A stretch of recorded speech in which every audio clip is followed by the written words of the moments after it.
I have got an exciting day in prospect. I'm driving up to meet and then ride with one of the hottest prospects in UK cycling. A man who just a few weeks ago became the first British male to win the UCI Junior Road Race World Championships. Harry Hudson. I'm starting to see why you're a climber. Is there any flat around here? I think I'm almost certainly a climber. Maybe I could grow a bit and it changes, but hopefully I stay as I am. Harry Hudson is 18 and from Bamford in the Peak District. He won the World Champs in Rwanda with an incredibly impressive 36k solo attack, having already won Liège-Bastogne-Liège earlier in the year.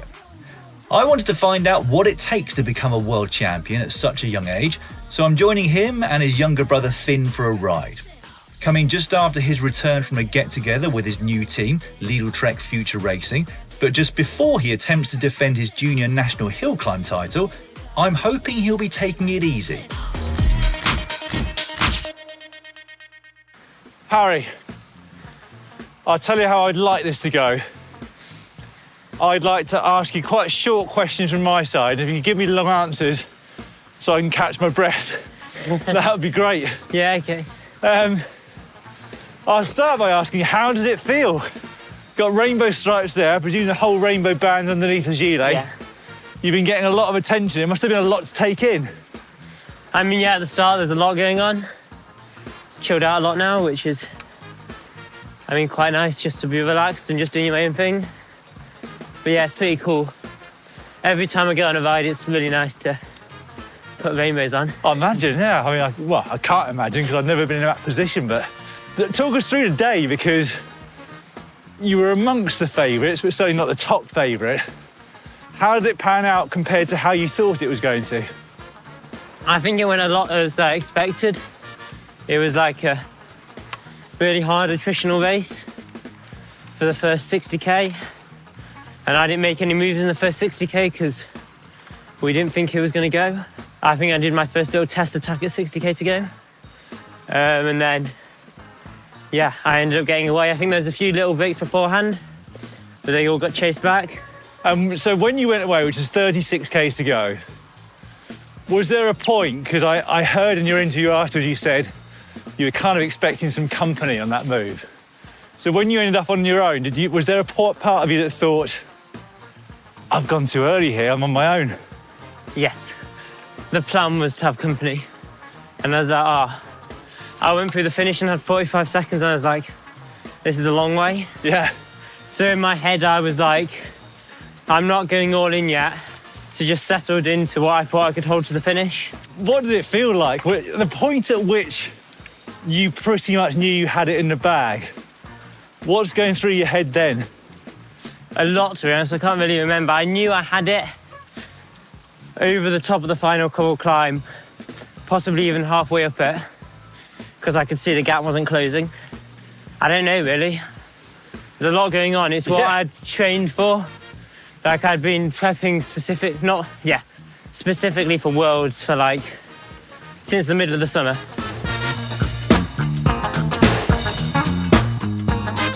I'm starting to see why you're a climber. Yeah. Is there any flat around here? So, what's the plan today? 15 minutes into the ride. Already gone up a whacking great hill as far as I'm concerned. What's your plan for today ahead of the national champs? Just some small openers, just get the legs going after a bit of time off for team camp. If it's okay with you, am going to start those efforts with you. Yeah, that's fine. And see how far I get. In fact, I feel like this climb's pretty opening for me already. We're going to a climb which you said's got a similar length and gradient to the Matlock Bank Road climb tomorrow. And you were saying 1 minute standing start quite hard, and then one full length climb, not at maximum, but reasonably hard. Yeah.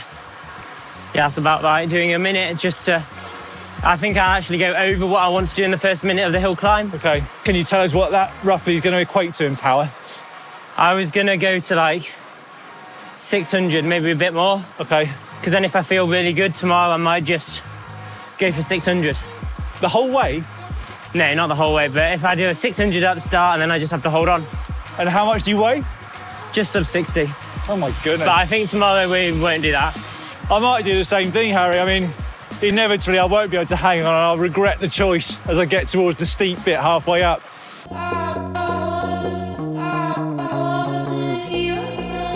So this one you're on, this is the famous bike that you won the World Championships on. Has there been a part of you since that's thought, this bike's almost as famous as I am? Yeah, I think potentially in China it's more. Really? A lot, apparently, according to like Joe, who sponsors me with all this stuff, says that the Chinese market's loving the bike. Oh, wow. And that's Joe from? Panda Podium. Panda Podium, and he's given you and your brother quite a lot of support, has he? Yeah, he's sorted me out with 2 bikes for this year, so yeah. Pretty perfect. This area is stunning today. Yeah, I can imagine there are points in the middle of winter when it's quite grim up here. There's not much to protect you from the elements, is there? Yeah.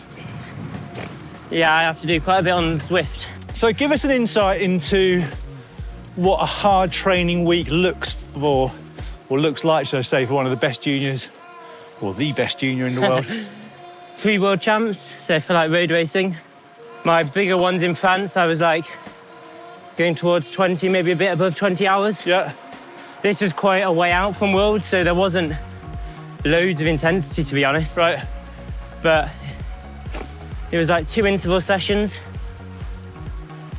I think in my biggest week, I actually did an outdoors effort. Oh, yeah? Because I was staying at the bottom of the outdoors. Yeah. And then another session with some shorter stuff from memory, but then some big zone 2 rides. We did like the Mammoth route, but I didn't do the outdoors at the end of it. Okay.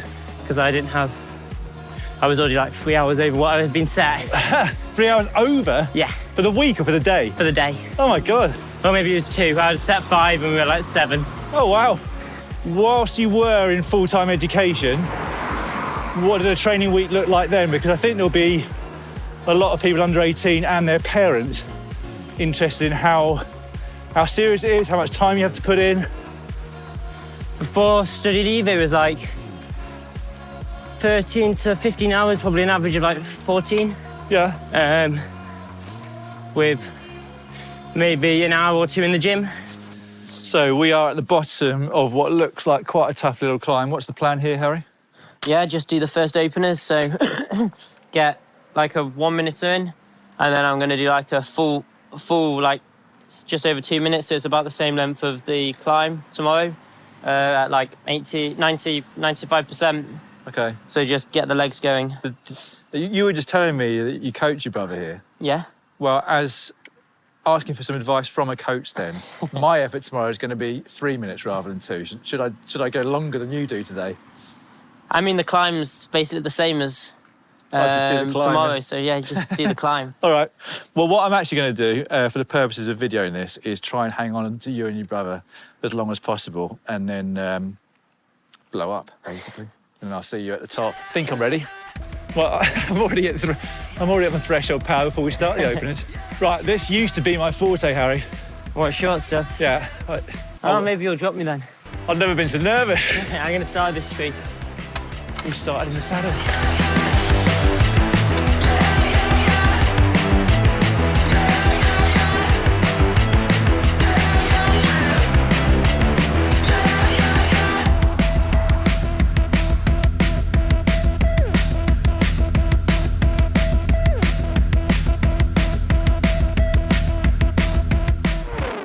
As you just saw, I was dropped, like a stone. But after kindly waiting for me to catch back up and catch my breath, we went back to Harry's gaff for a chat. I wanted to find out what got him into cycling in the first place. Well, I used to watch the Tour de France with my dad, so that was probably where it all began. I'd watched the Tour de France with him, and obviously I enjoyed that, so I started riding a bit with my dad and my friend Emil, and then gradually got into a bit of cyclocross. I can't remember when exactly I did cyclocross, but that was the first. And then a bit of road and hill climbs as an under 14, and then sort of started to become a bit more serious into under 16s, and then I started racing properly. What year was that Tour de France that you first watched? Do you remember? No idea. It's the Chris Froome sort of era, Chris Froome, Alberto Contador sort of time. Probably towards the start of Chris Froome and towards the end of Contador's career. When did he first win it? It must have been 2013, I think, after Brad won it in 2012, wasn't it? Yeah, that was probably about right. I was working out when I looked at your date of birth on Pro Cycling Stats that when I did the Tour de France, you hadn't quite got to your 3rd birthday. So I immediately felt quite old. Was there like an obsession with cycling fairly quickly with you? I mean, I've only just got to know you, but I get this impression that you're quite meticulous. You think a lot about what you're doing, how you're preparing for stuff. Was that like an immediate thing where you just grasped this sport with both hands and thought, I want to be the best I can be at this? Well, I mean, I always wanted to race, like Tour de France, that sort of thing. But I guess when I was like younger, it wasn't like I was just riding my bike for fun. I didn't really know what it took to race and that sort of thing. So obviously, then there's not me being meticulous about my bike, about my training. I'm just riding on the weekend with my dad. But nowadays, I sort of focus for an event. And then for my big ones, yeah, you have to get everything sort of right. And when was the first point where you thought to yourself, I'm not bad at this sport? The first race I won, which was probably where I showed that I'm pretty good uphill, is Northwest Youth Tour Stage 2. And then since then, it's only really got better. So that was second year under 16 on like the last race of the season. So that was 2 years ago? Yeah, just over 2 years ago now, so like 2 years and 2 months probably. Talk us through this year, because I was obviously looking back through Pro Cycling Stats, your other results. I didn't know it was you at the time, but I remember seeing footage of that Liège-Bastogne-Liège that you won. I mean, there was a bit of controversy towards the end, wasn't there? Yeah, it was definitely controversial. Yeah, that's a bit of a shame. I think it would have been a lot closer if the motorbike hadn't have got in the way. Yeah, just explain what happened at the end for people that haven't seen that clip. So we were coming into the sprint and I was like starting my sprint off the wheel, and then the motorbike got a bit in the way of the guy. He had to like swerve out of the way of it and like skip a pedal stroke or two to not hit the motorbike, and then he continued his sprint and I was like coming off the wheel. So yeah, I ended up winning. But I think if it hadn't have happened, it would have been very, very close. A win's a win, right? Yeah, a win's a win. You won Liège-Bastogne-Liège and the World Champs in the same year. Talk us through the lead up to the World Championships. I mean, you realise obviously that it was a hilly course, it was going to suit you. You got the selection for Great Britain. Were you always going to be one of the leaders for the team? We didn't race it specifically as leaders and like not leaders, because we had 3 guys in the top 5, so it's quite hard to select one guy out of there, isn't there? Obviously I won it, but all of us were capable of having a really good result. So we went into the race quite open. Are you able to tell us what your best numbers are, or they're secret? I noticed you hide your power on I'd rather not go for my best numbers. Fair enough. I thought that might be the answer. You mentioned the fact that Great Britain had 3 juniors in the top 5 of the race that day. You went early with 36 Ks to go. Was there anything in your head that sort of said, there's some really good teammates here, unless I go first, I might have to be the one defending from behind?